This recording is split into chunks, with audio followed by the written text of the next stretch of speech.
And that big game for the Falcons coming up next, Western Michigan. Winner of that game's got the inside track to getting to Detroit in the MAC championship game as welcoming Michael Burwell from the Toledo Blade. I trust you have dried out from that rained second half. Yeah, I was kind of spoiled, though, in the press box. I didn't have to deal with it. But boy, oh boy, it came down hard in the third quarter. The first half got really lucky. The storms and rain kind of stayed north, and then all of a sudden everything let loose. And then all of a sudden, BG made the biggest plays of the game. Like, it was mind-boggling. The first half, they dominated, but only led 9-7. Then they make three of the biggest plays in the absolute pouring down rain, into the wind on a couple plays. A 20-yard throw on 4th and 4 from Connor Bazelak to Malcolm Johnson into the wind and rain. That was the play of the game, in my opinion, because they ended up scoring 2 plays later. But yeah, it was quite challenging conditions there in the second half for sure. Scott Leffler really proud of the way his team and his quarterback played in those conditions as well. Yeah, absolutely. I mean, no turnovers again, which is outstanding, and to not have a turnover in those conditions is really great. Connor Bazelak just continuing to play at a very efficient level. You know, he can do a lot, but yesterday he didn't really need to. He had some good completions, moved the ball. Didn't turn it over, only had a couple sacks.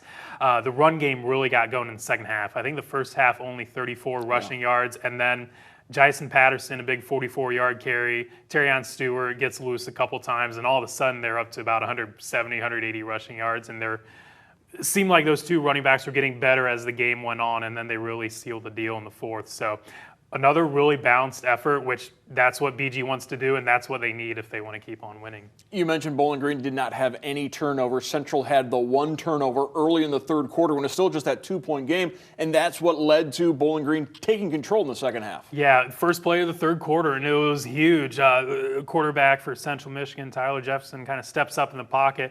All of a sudden, out of nowhere, Anthony Hawkins comes in and gets the strip sack. It was really close call. It almost looked like it was a throw, but the refs let it play out. BG recovers. They reviewed it and upheld it. So that was such a big momentum change. And BG took over, I think, around the 39-yard line. 8 plays later, they find the end zone. I mean, the big 4th down conversion, I mean, that was just absolutely enormous. And then Levi Gazaric, his second touchdown in as many weeks, good for him, senior and everything like that. So just a great start to that half and another great fourth quarter. I mean, Central scored really late, but didn't get the 2-point conversion, so BG still had the 2-possession lead. The score, the score maybe not what it could have been. Because BG had to settle for a lot of field goals in the first half. But the fact of the matter is it's a win, and there's a lot of positives that they can take away from it. Levi Gazaric, second touchdown in 2 weeks after not scoring touchdowns for years at Bowling Green. I think he had to go back to his days at North Baltimore for his last touchdown before this streak he's on all of a sudden. Yeah, he definitely found the end zone a lot in North Baltimore. But obviously, there's so much attention on Harold Fan in every play, and the wide receivers as well. Malcolm Johnson gets a lot of attention, some of those backs out of the backfield.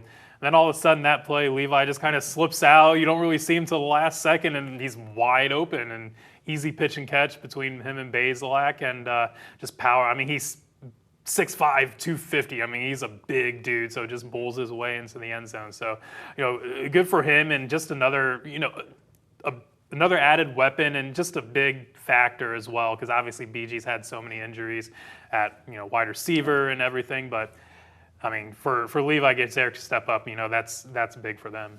Bowling Green's starting to stack the wins, but Scott Leffler said we have to be better, we have to be cleaner. You look at the penalties, look at the blocked field goals. Those are two of the things that really stand out as ways BG needs to improve. Yeah, absolutely. The blocked field goal, that was in really tough conditions. It's kind of hard to tell what happened there. But the penalties were bad. I think it was 12 penalties for 88 yards. I know the 12 was a season high. I don't think they had even had double digits in their previous 8 games.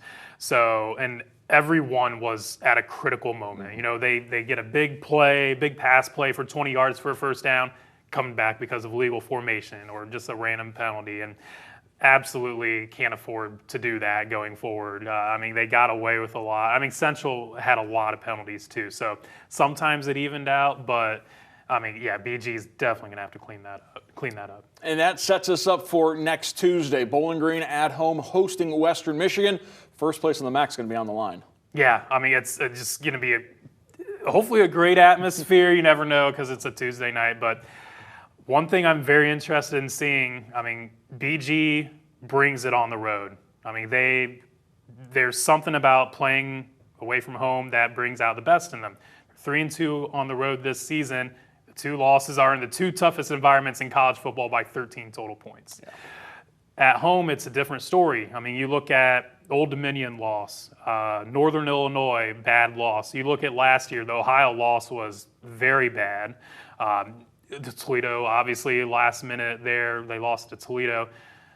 Can BG win a big game at home? And I mean, we're going to find out, obviously. They haven't really been able to do it these last couple years. I mean, they've gotten wins at home, but not against the upper part of the MAC, against some solid non-conference teams. So that's what I'm interested about.